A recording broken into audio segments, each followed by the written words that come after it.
When I met her, I really thought this was fate.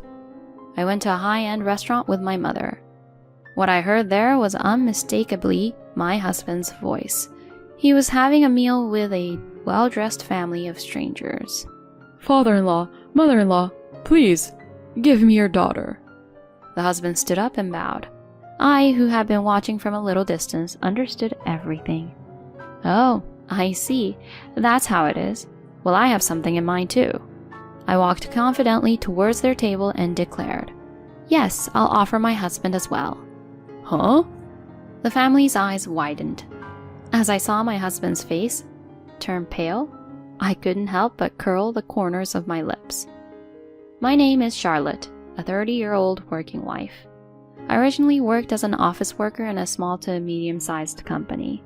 As my marriageable age approached and I still didn't have a boyfriend, I decided to try attending a matchmaking party. It was there that I met Benjamin, who would later become my husband. He was a salaried worker at a large corporation. I was quite impressed by his first impression. Later, Benjamin confessed his feelings to me and we began dating. After a few dates, I started to notice something that bothered me. For example, when the two of us went out to eat, and the bill was $57.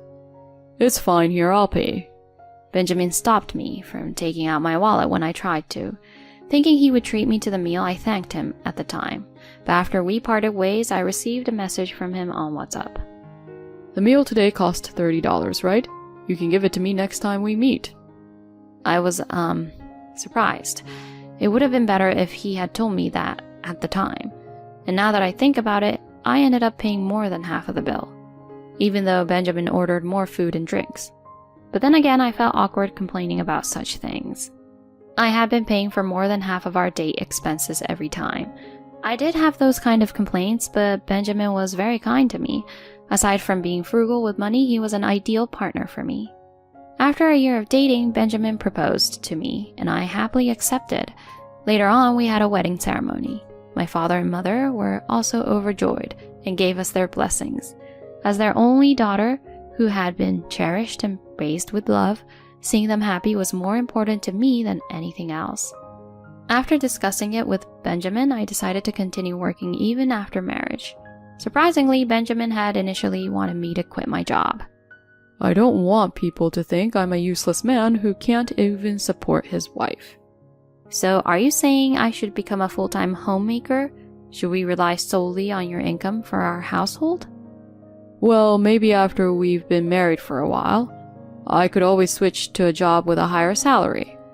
So you don't want to spend money, but you want to keep up appearances. I sighed and told Benjamin. I've been working at my current job for a long time. Even if I switch jobs, there's no guarantee that I'll get a higher salary than what I'm earning now. Can't we just let me continue working at my current company without trying to show off unnecessarily? Benjamin didn't seem entirely satisfied, but I pushed through and decided to keep working. And so our newlywed life began, but one day Benjamin said the following. Even after marriage, we can keep our finances separate, and we can split the living expenses, right? Let's each contribute $1,400 to the household budget every month. Huh? I was a bit surprised. Benjamin worked for a top-tier company while I was in a small to medium-sized enterprise.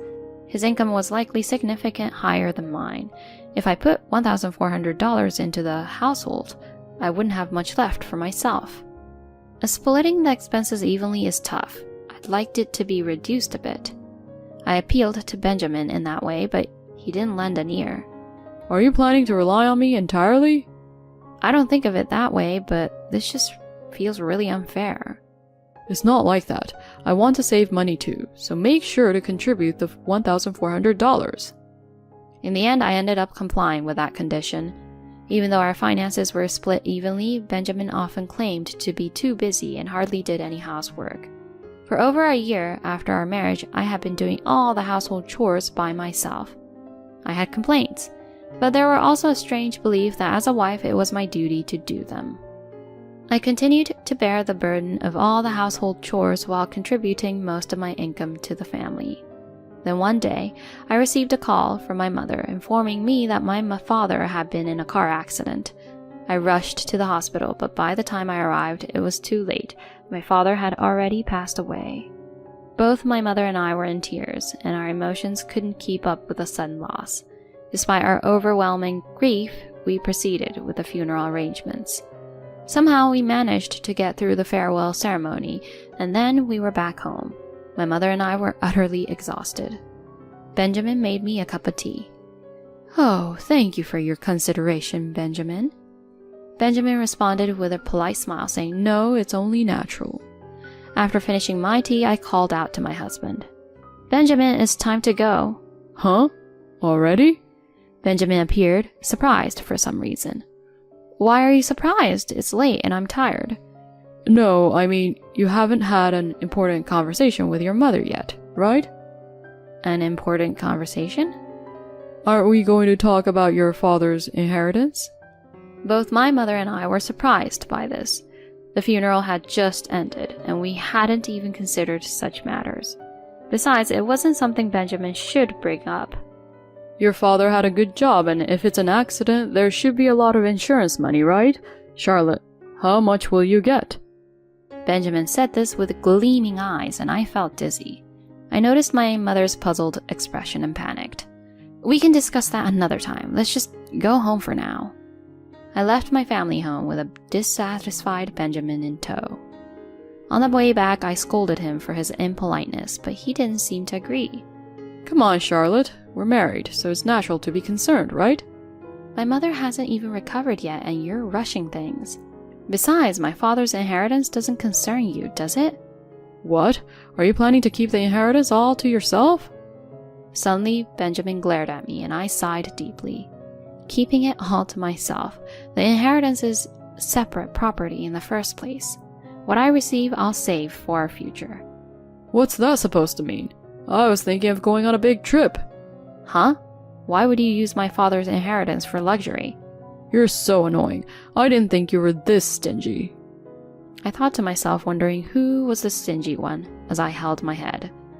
Afterward, I had a discussion about the inheritance with my mother. My father's inheritance was a substantial amount, but following my mother's advice, I decided to graciously accept it. Ultimately, I put it in an account under my own name and didn't include it in our household finances. It seemed that Benjamin was dissatisfied with this and persistently tried to find out the exact amount, but I brushed it off casually. Benjamin started coming home late around the time my father's memorial service settled down. He claimed his work had become busier and would often work overtime on weekdays. Even on precious weekends, he would either have to work or simply go out. However, because I was also busy with my job, I didn't pay much attention to it. I still took care of all the household chores, but by now I had become accustomed to it. Around the time when Benjamin and I were approaching our 2-year anniversary since getting married, I spoke to him when he came home late. "Benjamin, thank you for your hard work. I have a little request." "What is it? What do you want?" Undaunted by Benjamin's apparent reluctance, I continued. "Isn't next Saturday our wedding anniversary? I want us to go out together after such a long time." "Is that what this is about? Forget it. I have work that day too." Benjamin replied, almost dismissively. "Why are you saying that?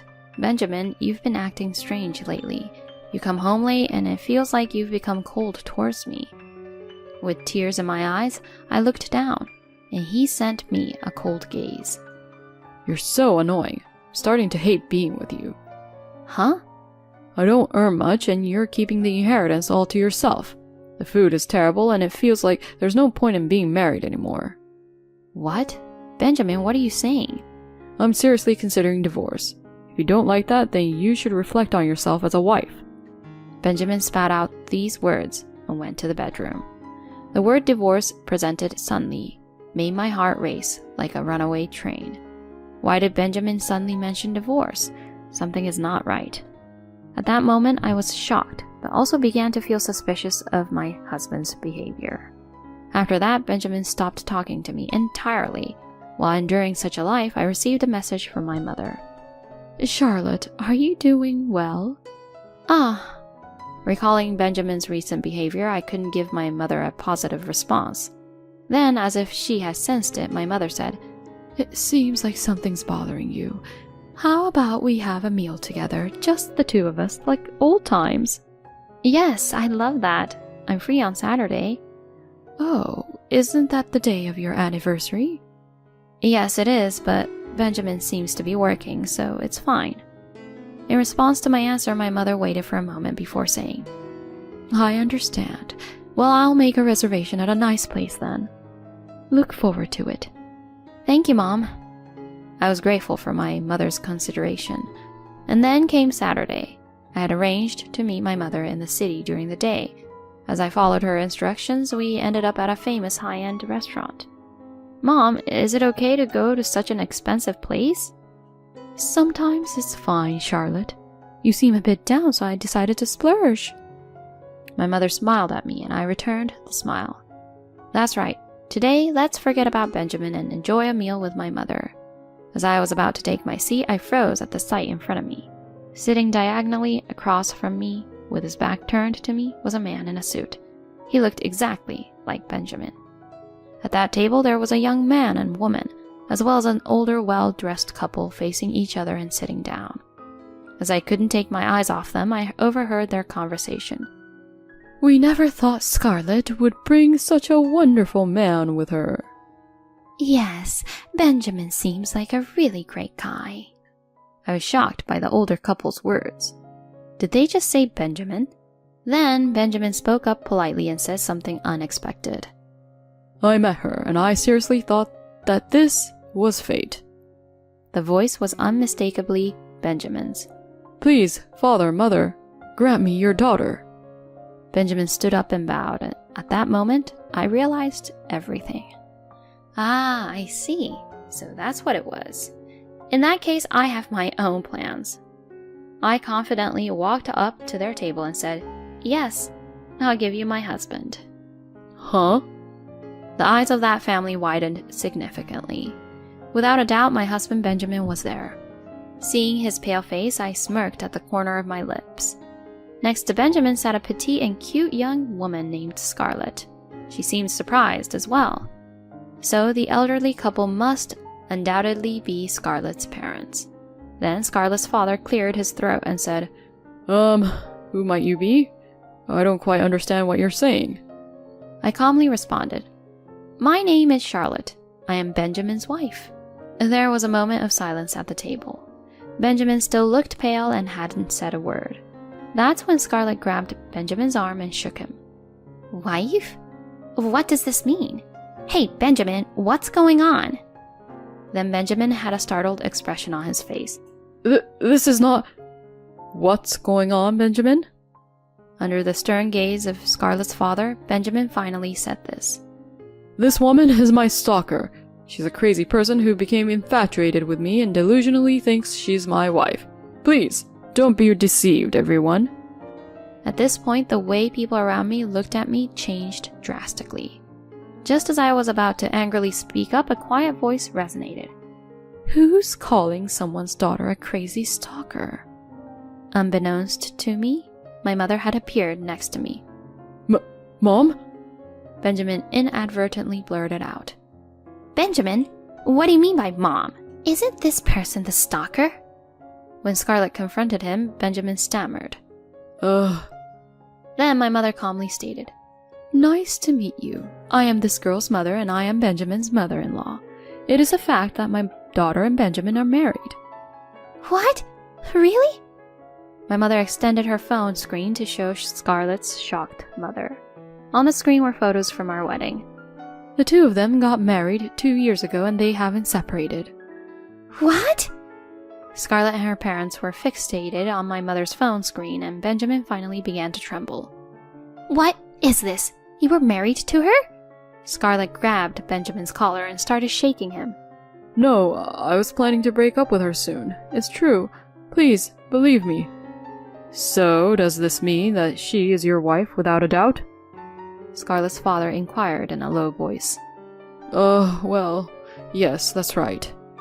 Finally, Benjamin admitted the truth, and Scarlett and her parents were left in shock. I followed up with, You can marry or do whatever you want, but before that, divorce me. Be prepared to pay a hefty alimony. Charlotte, it's just... Next, I turned to Scarlett's family and said, Scarlett didn't seem to know that he was married, so I won't ask for alimony. If you want to marry him, please go ahead. This is no joke. Scarlett yelled this out, then stood up and threw a generous amount of water on Benjamin's head. You traitor! You fooled both me and your wife, didn't you? You're such scum. Get lost! Scarlett grabbed Benjamin by the collar and shouted. Then she lowered her head to me and left the restaurant. Scarlett's parents also shook their heads and got up. Benjamin, I'm disappointed in you. I'll have to cancel our business dealings. Mr. President, please, wait a moment. Benjamin tried to stop them for a moment, but they shrugged him off and continued following Scarlett. Left alone at the table, Benjamin remained soaking wet and dumbfounded. I then snapped at him. I bet you chose Scarlett with money just like this penny pincher. People like you should go to hell, you scumbag. Then, leaving Benjamin behind like an empty shell, my mother and I also left the restaurant. Later on, the divorce between Benjamin and me was finalized. I received $20,000 in alimony. In terms of property division, we settled on a 70% share for me and 30% for Benjamin. Benjamin's affair partner, Scarlett, turned out to be the daughter of a business partner. Scarlett and her parents were furious, and Benjamin was also asked for alimony by Scarlett. Benjamin depleted his savings, paying alimony to both me and Scarlett. Moreover, Scarlett's father terminated the business dealings with Benjamin's company, resulting in his dismissal. Unemployed, Benjamin currently lives in a rundown apartment. It seems he is desperately searching for a new job. However, this story has spread as a rumor, making it difficult for him to find employment in the same industry with a similar high salary. He probably won't be able to secure a job with the same high pay as before. On the other hand, I left the house where I lived with Benjamin and returned to my parents' home. To commemorate the divorce's finalization, my mother and I are discussing having a luxurious lunch that we couldn't have at that time. From now on, I want to work hard at my job and create a positive outlook on my life.